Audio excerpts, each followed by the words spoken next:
Jinwoo is back, more powerful than ever after achieving a new profession, necromancer. The young man looks tired, but a phone call from Gina wakes him up. Gina asks, "Do you remember today is my parent-teacher conference?" Jinwoo was really surprised. He showed up at school looking like a star, to the point that Gina had to ask, "What is this? Is he really your brother?" Jinwoo simply smiled innocently. It's not unusual for Jinwoo to dress casually, but this is an important meeting, and he needs to look more formal. He doesn't want his sister to feel embarrassed in front of her friends. As they walk through the school, female students are captivated by Jinwoo's handsome appearance. Seeing this, some students happily ask if he needs to be introduced to anyone, knowing he doesn't have a girlfriend. Jinwoo sighs and pinches his cheeks, scolding them for their gossip. The head teacher praises Gina as an excellent student, both in character and academics. She's an ideal role model for her peers, the teacher says. Hearing this, Jinwoo smiles brightly, proud of his sister. The teacher also mentions that Gina's current test scores are enough to get her into medical school, as she wishes. She encourages the family to avoid putting too much pressure on Gina so she can develop naturally. Later, the teacher asks if Jinwoo, as an older brother, would support Gina if she awakened hunter abilities. Jinwoo promises to never let her do that dangerous job like him. He also assures the teacher of Gina's safety. That afternoon, Jinwoo meets with Song-hwa. At first, she doesn't even recognize him due to his significant transformation. He shows her his photo with Gina. Song-hwa, a friend of Gina's, seems hesitant about going to school. She believes an E-class hunter like her won't earn enough money. Jinwoo explains that while some missions can be lucrative, it's not always guaranteed. He doesn't want her to face criticism for being an E-class hunter like him. Despite his initial hesitation, Jinwoo promises to support her if she decides to become a hunter, but she must listen to his advice. Hey kiddos, today we have one of my most favorite anime, Satoru Gojo. Look, I don't usually ask for favors, but if you want more awesome anime recaps, please subscribe, like, and comment. I'm counting on you. You're the reason we keep going. Don't let us down. The scene shifts to the airport, where Jinwoo is welcoming a powerful S-class hunter back to Korea. The hunter complains about the country and says he doesn't plan to stay long. When the manager of the Hunter Association greets him and inquires about his stay, the hunter bluntly states that he dislikes the place and doesn't intend to stay long. He reveals that his return is due to two individuals connected to the death of Hong Dong. The hunter appears angry and warns, "Don't pretend anymore. If I go meet those two guys, the association won't be able to stop me." Dong Soo, responsible for the events in the dungeon, will not face prosecution. If Jinchul wants to stop him, he'll have to try. The hunter declares he will simply fulfill his assigned duties. The scene changes to Old Man Gun and his team. They have just recovered the body of a monster that fell into the sea. It seems the monster is capable of limited flight, posing a potential threat to the country. That evening, Gun contacts Sang-min for help. He is happy to see her again, despite the unpleasant experience they shared last time.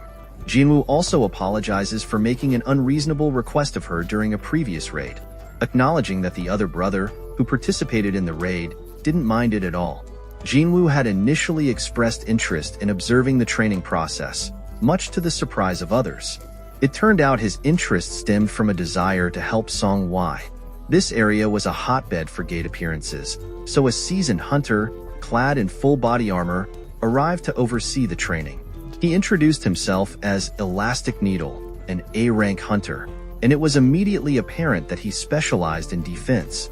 This training session was specifically for younger hunters, and as an A-rank member, Kim Chul was assigned as team leader. He couldn't help but feel a pang of annoyance at being paired with two E-class hunters. It felt like an unnecessary burden, a weight dragging him down. Jinwoo introduced the team lineup, 10 members in total, comprising 1 A-rank, 5 B-rank, and 2 C-rank hunters, including himself and Song-hwa. Deep down, Jinwoo hoped that witnessing the harsh realities of the dungeon would discourage Song-hwa from pursuing this dangerous path. However, to his surprise, the stronger members of the team only encountered C-rank danger gates, not nearly intimidating enough to deter her. An assistant reminded him to refrain from interfering and allow the new hunters to learn through experience. Entering the gate, the initial atmosphere was relaxed. The other girl, seemingly under the impression that she was being led by a handsome older brother, was quite excited. However, Jinwoo's sense of unease grew as the blue gate abruptly turned red, radiating a malevolent energy. He frantically tried to pull Song back, but it was too late. They were trapped. Panic ensued. Song, terrified, could only watch as the gate vanished, transporting them to another dimension, a desolate landscape of endless white snow. Kim Chun, a veteran hunter, quickly grasped the gravity of the situation, recognizing it as a red gate. Curiosity piqued, he inquired about its nature. Jinwoo explained that red gates were a unique and dangerous type of dungeon. Once inside, they were completely isolated from the outside world, with no means of escape. Their only chance of survival was to defeat the dungeon boss. Moreover, outside assistance would be impossible, and the monsters within would be significantly stronger than those encountered in normal gates. Before they could fully comprehend the situation, an arrow whizzed past, striking and killing one of the C-rank youths. Song, cowering beside Jinwoo, was unharmed. The B-rank girl witnessed the gruesome scene with wide eyes, and even the seasoned team leader was visibly shaken. The ice goblins remained at a distance, their killing intent not yet palpable. 2 months ago, Jinwoo himself would have been a prime target. However, the other hunters, including the team leader, displayed a chilling fear. The ice goblins issued a chilling warning, making a throat-slitting gesture. Song, horrified, asked her senior about the meaning of this gesture. The team leader explained that ice goblins were feared by even the most experienced hunters, their cruelty earning them the moniker White Demons. These creatures were particularly dangerous in cold regions. Kim Chun, recognizing the severity of their situation, stabilized the formation. He emphasized that this was a high-difficulty B-rank gate and survival depended on absolute obedience to a strong leader. However, he couldn't guarantee the safety of everyone, especially the lower-ranked hunters. They faced a grim reality: either succumb to the freezing cold or be hunted down by the merciless ice goblins. Kim Chun assured them that those who followed his lead would have the best chance of survival. The B-class hunters, understanding the gravity of the situation, readily agreed to his command. Jinwoo and Song were also separated from the main group. Kim Chun offered words of comfort, emphasizing that if their team succeeded, everyone would be able to return. At this point, the B-rank girl, impressed by Jinwoo's quick reflexes in deflecting the arrow, requested to join his team. The captain, believing she felt pity for the weaker hunters, readily agreed.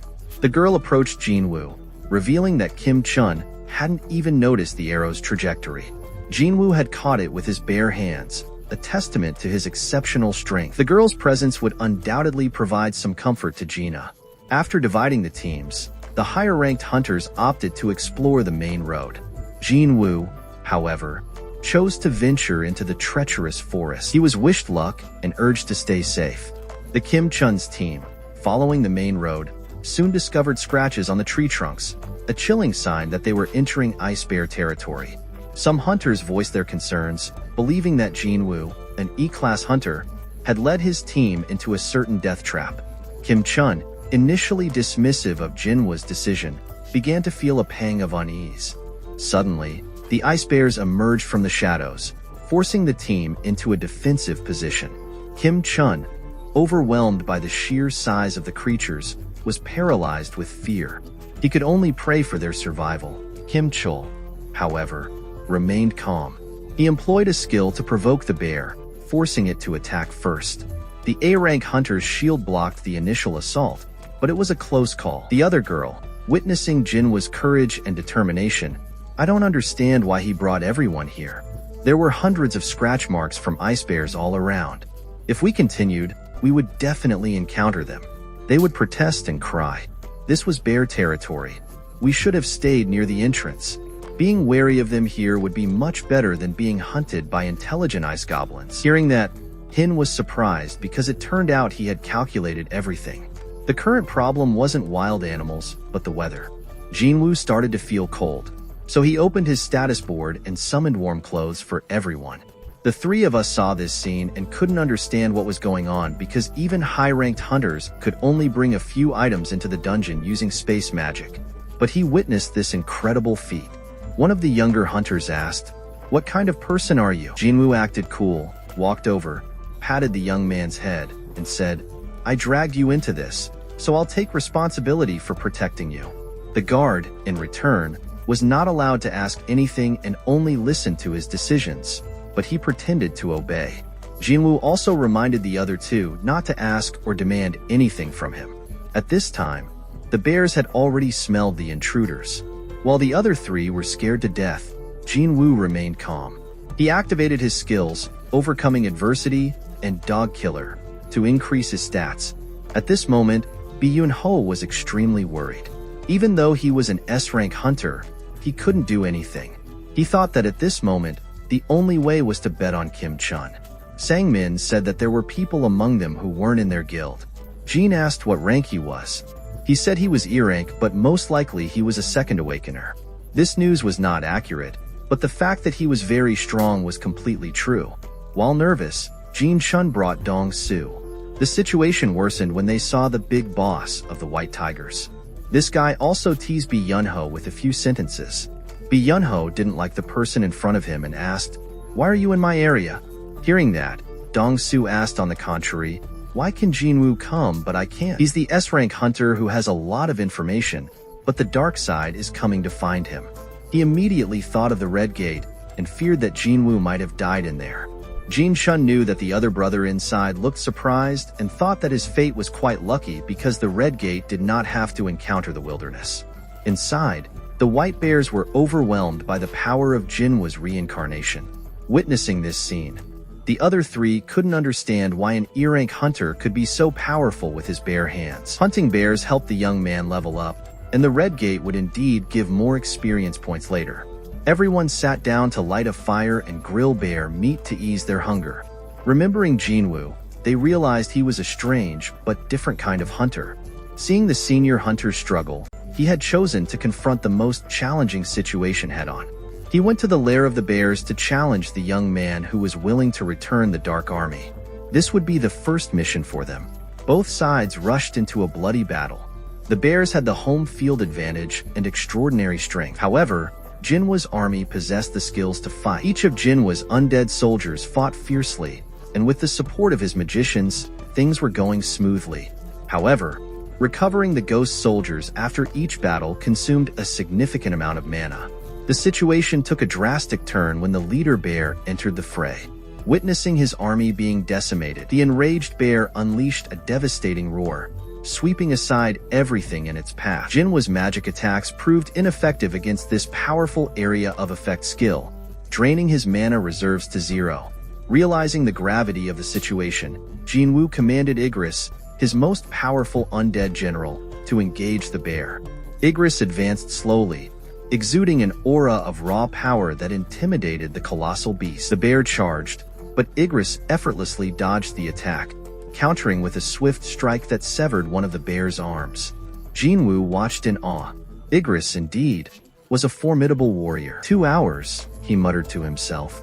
Even his most powerful creation was still a considerable distance from reaching his own level of strength. He praised Igris for his impressive performance and then focused his attention back on the battlefield. Meanwhile, back at the Hunters Association, Kim Chun was facing a desperate situation. His team was being relentlessly hunted by the Ice Goblin army, and he was powerless to stop them. Fear consumed him as he realized he might not survive this ordeal. He was utterly terrified and, in a moment of panic, turned and fled, leaving his team to fend for themselves.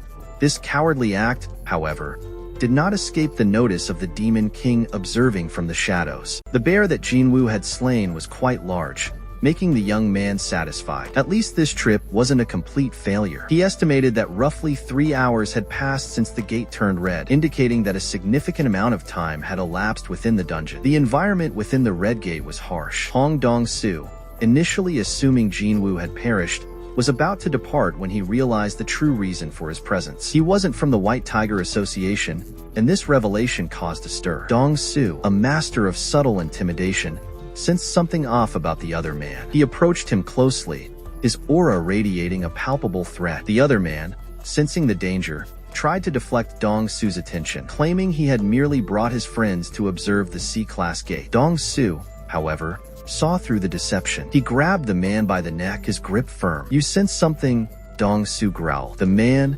terrified, confessed that he had been drawn to the Red Gate by a premonition. Yunho, witnessing the confrontation, intervened, ordering Dong Su to release the man. "Take your dog hands off him," he warned, his voice laced with authority. Dong Su, unfazed, retorted, "Hiding in this tiny country and daring to order me around?" The tension escalated rapidly as both men exuded powerful auras, alarming Jin Chul. He feared this confrontation could escalate into a full-blown conflict, potentially disrupting the delicate balance of power. This incident also served as a convenient excuse for Dong Su to collide with Yunho. Kim Chun had recently returned from the dungeon, looking haggard and disheveled. He had been shivering from the cold and struggling to survive on meager rations. He wondered how long he could endure the harsh conditions. Kim Chun noticed the bodies of the bears slain by Jinwoo, a chilling reminder of the young hunter's strength. He couldn't believe he had encountered the ice bears. It dawned on him that Jinwoo, with his overwhelming power, had likely eradicated them all. The thought that an E-rank hunter had single-handedly decimated a horde of ice bears was almost unbearable. He couldn't help but feel a pang of humiliation. Meanwhile,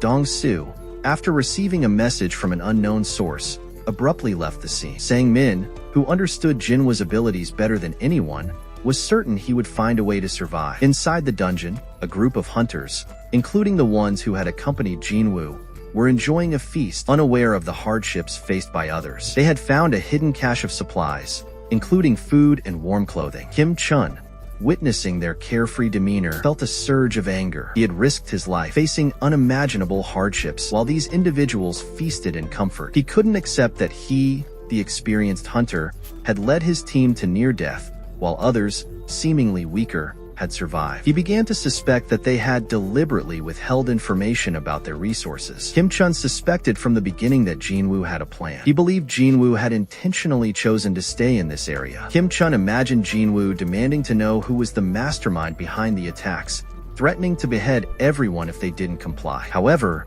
things did not go as expected. Jinwoo returned, but instead of seeking information, he grabbed Kim Chun, silencing him to prevent further information from being revealed. He scolded Kim Chun, calling him stupid for bringing dangerous guests into the area. Jinwoo, sensing the presence of hidden observers, ordered the tribe to dissolve their invisibility. Suddenly, a whole army of ice elves appeared, their eyes glowing menacingly. Most noteworthy was the presence of an insect among the elves. Upon closer inspection, it was discovered that a pearl was embedded within its carapace. The two sides exchanged a few words, a sight that surprised the Demon King. This was the first time he had encountered another entity that could understand his language. Hearing this, Jinwoo was a bit surprised. He was asked by the Ice Elf leader if he could speak the language of monsters. He realized that this was due to the unique effects of the Red Gate, which seemed to amplify certain abilities. The Ice Elf leader, intrigued, began to speak, recounting how his scouts had reported the presence of an exceptionally strong human within their territory. He explained that he had wished to engage this formidable opponent in combat. However,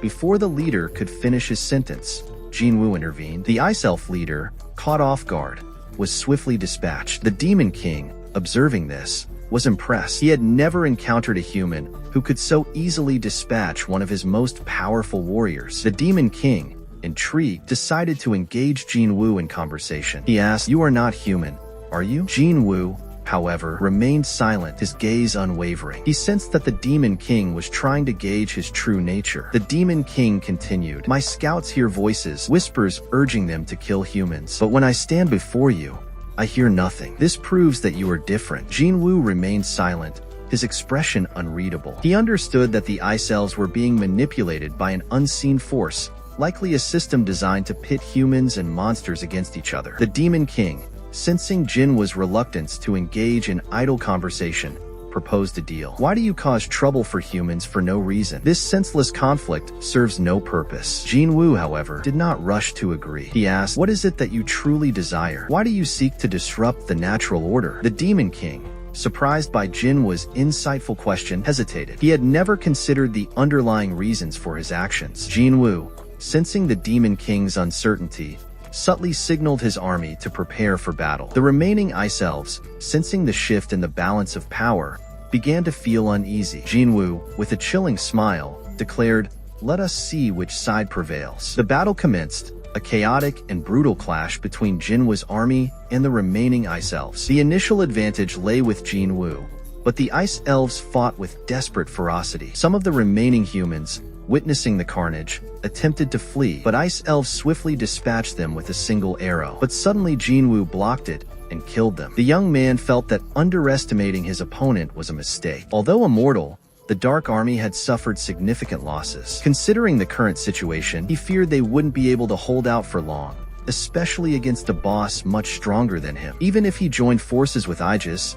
victory was far from guaranteed. "We need stronger resources," he declared. Demon King, introducing himself as Baruka, charged into the fray. He encountered some difficulty with the enemy's weapon retrieval skill, but in close-quarters combat, he proved to be a formidable opponent. However, he knew he couldn't win this fight alone. Just as he realized this, he was struck by a powerful fireball from the mage team. The explosion knocked him back. Kim Chun, awakened by the commotion, was furious at being subjected to such a violent attack. He rushed into the fray to seek revenge. Baruka found this scene quite amusing but failed to realize that this was part of Jinwoo's plan. He had called for reinforcements to arrive, intending to overwhelm the enemy. Baruka met a new warrior, a powerful A-rank hunter named Iron. Iron, eager to prove himself, immediately provoked the enemy, drawing their attention. The enemy, an assassin, was no match for Iron's brute strength. Song Yi, observing the battle from afar, asked her sister if all hunter battles were this chaotic. Her sister replied, "If I had seen this before,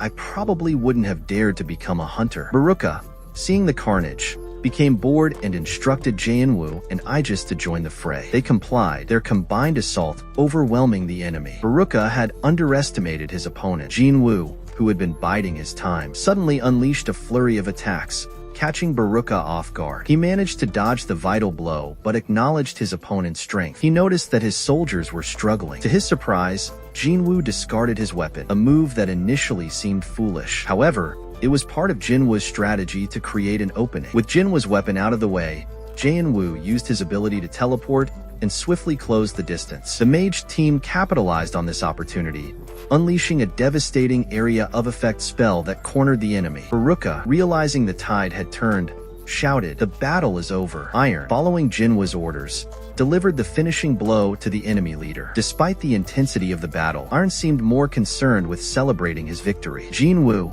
however, remained calm. He returned to his teammates, announcing that the battle was over and that the gate would automatically open soon. The other three hunters, who had been anxiously awaiting their rescue, were overjoyed. Outside the gate, Byunho and the others were still waiting. They assumed the delay was due to logistical issues, unaware of the fierce battle that had just concluded within the dungeon. Jinwoo and Song Wai were the last to emerge from the dungeon, much to Sang Min's relief. The gate then closed, leaving President Byunho visibly shocked. When he inquired about the whereabouts of the other hunters, Hin could only bow his head, unable to explain what had happened inside. Seeing that only the low-ranking hunters had returned, Jinwoo urged Song Yi to go home. However, the guild leader on Bok's side, the White Tiger, stopped them. "I'm tired," he declared, pushing Byunho's hand away. "If you need to know anything, ask the other two." Byunho, witnessing this arrogant display, was infuriated. This young man, despite his power, dared to look down on him. Byunho switched to a fighting stance, threatening Jinwoo. Jinwoo, witnessing this, turned and glared at the White Tiger. "I saved 2 lives, he retorted. "If you have any complaints, you should be thanking me." Byunho, initially intimidated by the White Tiger's arrogance, realized that Jinwoo was right. He apologized to Jinwoo and bowed his head in submission. When Jinwoo and Song Wai finally emerged, Song Wai, still a bit shy, simply called him by his name, hoping to avoid further questioning. Jinwoo, witnessing the awkward exchange, felt a sense of helplessness. He had experienced horrifying scenes within the dungeon, yet these higher-ups were more concerned with social etiquette. On the way back, Jinwoo took out the reward for the battle, which included a rare weapon previously coveted by Baruka, a renowned weaponsmith. Jinwoo, upon seeing the Baruka's body, was initially overjoyed. However, he soon realized that the Baruka was cursed. He had attempted to arise Baruka 3 times, but each attempt had failed. No wonder he was so upset earlier. The next day, Jinho came to visit and was surprised to see his brother with a new outfit. He also noticed Song Wai accompanying him, which caused him some confusion. Looking at their close interaction, Jinho suspected that something romantic might be brewing between them. He reminded Jinwoo that she was still a minor, but Jinwoo simply ignored him. Entering the dungeon, Jinho shouted in surprise the first time he saw the Dark Army at work. He was so frightened, he blurted out, "Let's see what kind of people these are.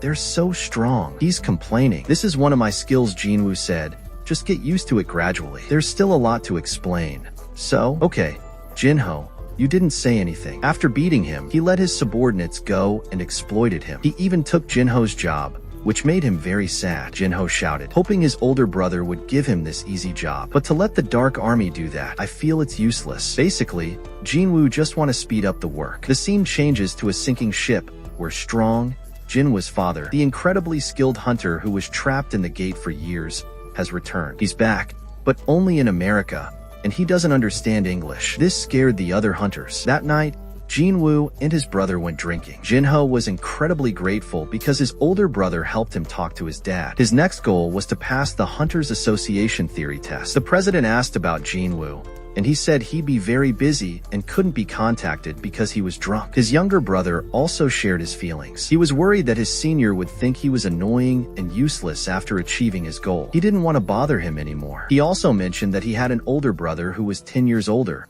and even though they were family, he felt hated by him. Compared to that guy, Jinwoo even stood up to protect and help him in every way. Sometimes he thought it would be amazing if Jinwoo was his real brother. Jinwoo didn't hate Jinho at all, so he poured a glass of wine for him. Hearing that, Jinho shouted, "I'm so touched. I don't know how to describe it." They sat down to eat and drink happily. At this time, they couldn't confirm the other man's identity, so they locked him up according to his statement. He said he had been trapped in the gate for 10 years, but for some reason, that place connected to another gate. This incident was unheard of in America. They feared he was a monster, so they called another S-rank hunter to question him and get his statement. Dong-soo was Korean, so it would be easier to communicate with him. One guard asked the man in front of him what his name was, and it was a bit difficult to pronounce. He replied, "Sung Il Hwan," and then returned to the men's room. It was just dawn, and it was time to say goodbye. With a sisterly concern, Jinwoo said he would be gone for about a week, reminding Jaina to be careful at home. She thought her brother was working too hard and that he should go on a trip to relax, perhaps with a friend. This thought made the young man feel a bit helpless. The truth is, he went to the burning castle to conquer the fight. Jinwoo, who was only level 20, now had a force more than 3 times his original strength. In theory, this place was no longer considered dangerous. He entered the door on the first floor,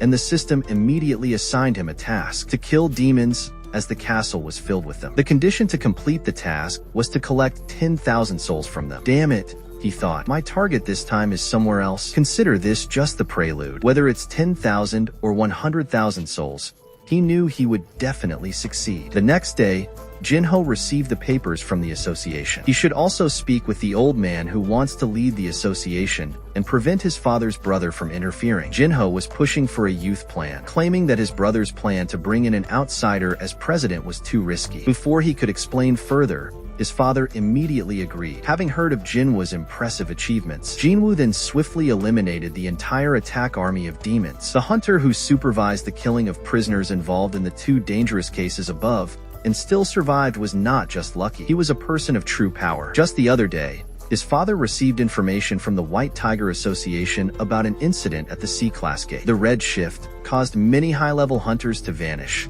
and Jinwoo was one of the few survivors. This further solidified his father's belief in Jinwoo's strength. Thanks to Jinwoo, Jinho was able to obtain the guild leader's license, allowing him to build close friendships with individuals of such high caliber. So, his father agreed to hand over the management of the new guild to Jinho, relying on him instead of his eldest son as before. However, there must be conditions related to countering the White Tiger Association, as they were clearly interested in gaining influence of Jinwoo. If the son had a close relationship with Jinwoo, it would be much easier. Jinho also promised to bring Jinwoo back to the guild, which pleased the old man greatly. Returning to Jinwoo's location, he had already destroyed many black demons. Each one here was forbidden to use soul-summoning magic, otherwise, they would have had a significant advantage with an additional army of demons. Then came the reward. The only thing received was permission to enter the upper floors. In front of the entrance, a pillar of light appeared, signifying that the dungeon was vast, as if an entire city was contained within a single building. The distance was significant, so Jinwoo summoned his bear for convenience. The leader, as expected, responded to his command and charged through the enemies without hesitation, like a tank plowing through a crowd of demons. He was very pleased and named the bear Tank. The scene shifted to the headquarters of the top hunter guild. Heian was still pondering the recent encounter with the monstrous creature. They should have announced the discovery to everyone, but her guild leader instructed her to maintain secrecy. The Hunter Association also requested confidentiality, fearing that widespread knowledge could cause panic and chaos, especially in these sensitive times. Fortunately, these horror monsters could not harm humans outside the dungeon, making this the perfect opportunity to recruit strong guild members before the inevitable confrontation. Jinwoo realized this was not an S-rank dungeon. It was relatively easy. The demons here were mostly B-rank, numerous, but lacking in intelligence. There was nothing to be overly concerned about. He had passed several levels and brought ample food and water, allowing him to live comfortably within the dungeon. He estimated that this place likely had 100 levels. The question was, how strong will I be by the time I reach the top? The 10,000 demon soul collection goal was still ongoing. The most pressing concern, however, was food. He had planned for a week-long stay, but at this rate, it might take half a month. The most important thing was to keep his promise to his sister. Jinwoo focused on accelerating his progress. After completing the 10,000 soul collection mission, he clashed with the boss. Immediately, he summoned the Dark Army. The red text warned Jinwoo that this power could also pose a danger to him in the outside world. Meanwhile, the White Tiger Association was trying to recruit him. How on earth did they lose track of him for a whole week? Heian and Sang-min, the only ones aware of his strength, were assigned this mission. After inquiring about Jaina, he learned that his brother was traveling. The confusing part was that according to their investigation, Jinwoo had not traveled abroad or participated in any raids. The scene shifts to the dungeon. He commanded the ghost soldiers to engage the boss while he focused on other targets. I just led the army into battle, swiftly defeating numerous enemies. Recently, with each level up, Jinwoo had been increasing his intelligence points, allowing him to summon more demon soldiers and enhance their energy. This was a significant improvement compared to his time in the Red Gate, as it alleviated his concerns about over-consuming resources and hindering his combat effectiveness. He wondered how long the boss would remain stationary. In a blink of an eye, the boss had sneaked behind him for an attack. It was truly a display of incredible speed, considering its massive size. Jinwoo dodged, sending his opponent flying with a powerful counterattack. This was a testament to his growing strength. The Red Demon was incredibly tough, comparable to Zeus. Earlier, when confronted, he had relied on iron to provide a shield to minimize damage. Now, Jinwoo was able to withstand hundreds of powerful hits from his opponent directly. The dungeon boss's unpredictable movements were the real challenge for Jinwoo. He attempted a finishing blow, but ended up taking damage instead. Luckily, Jinwoo dodged the attack and realized that outmaneuvering the creature was crucial. To defeat it, he needed to restrict the boss's erratic movements. Jinwoo began to circle the boss, searching for the perfect opportunity. The boss, enraged by Jinwoo's evasive tactics, fell into a trap of its own making. Taking advantage of the smoke and dust created by the chaos, Jinwoo delivered a swift and decisive finishing blow. Returning to the area where the conflict had erupted, he encountered Wilderness Sung Il Huan, a man known for his monstrous behavior. Sung Il Huan regarded Dong Su disdain, usually refraining from idle chatter. However, this time, his anger was evident. Sung Il Huan began to question humanity's knowledge of the gates and the monsters within. He claimed that what they were facing was merely the tip of the iceberg. Something much more terrifying lies beneath the surface, he warned, a power that could unleash unimaginable disaster. Dong Su, bewildered, struggled to comprehend Sung Il Huan's dire warnings. His primary goal was to prevent this impending disaster. How many hunters are there in this world? Dong Su inquired. Sung Il Huan dismissed the number, stating that quantity was irrelevant. You are strong, but not old enough to understand, he explained. Dong Su then glanced at a document containing names and asked, Do you remember who your son is? Of course. Sung Il Huan remembered. Jinwoo was named after him. Hearing his son's name, Hong Dong Su erupted in a murderous aura. Let me meet that bastard's father immediately,